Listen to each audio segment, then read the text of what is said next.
Vietnam veterans, welcome home. Germany, good night. All my active duty military personnel that's downrange, good night. It is now time for Big Sarge's Article 15. Gary Steele, Detroit police officer. Come get this work. According to the Chicago Tribune, white Detroit cop uses Black History Month Snapchat filter to mock woman who chose car he impounded make walk in negative temperatures. A veteran Detroit police officer has been demoted and reassigned after posting Snapchat videos showing a black woman whose car he had just impounded walking home alone. He and other officers are heard making derogatory remarks about her to each other in the background, while captions that say "What Black Girl Magic Looks Like" and celebrating Black History Month appear at the bottom.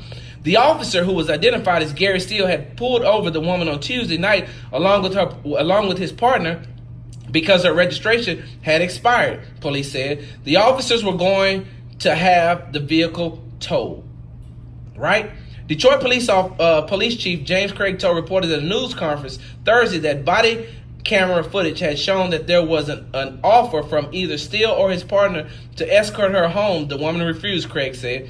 She gets to do that, but we get to make sure she gets home safely, Craig said. But then to put this insensitive post makes me angry. The Snapchat video was first published by ABC affiliate WXYZ. Shows the woman walking away down a snow-covered street.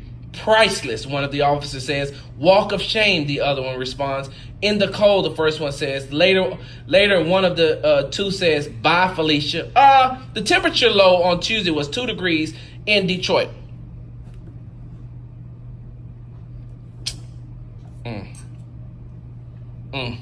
So, where do I begin?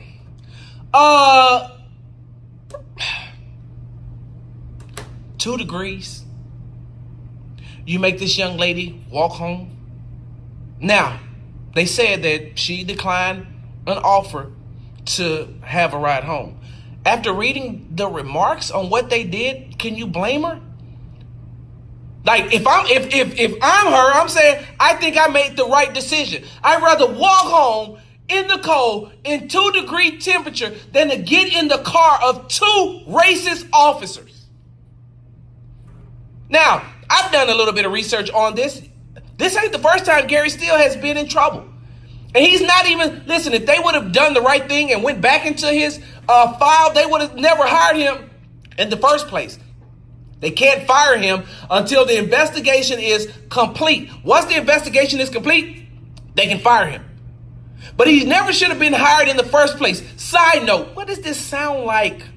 How many of you all know that the officer who killed 12-year-old Tamir Rice was never supposed to be hired by another law enforcement agency?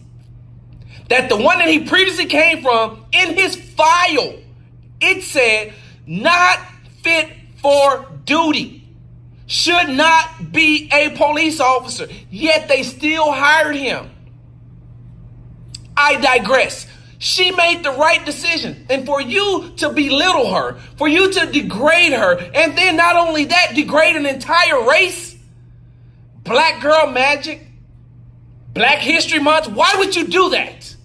Why? It does not make any sense.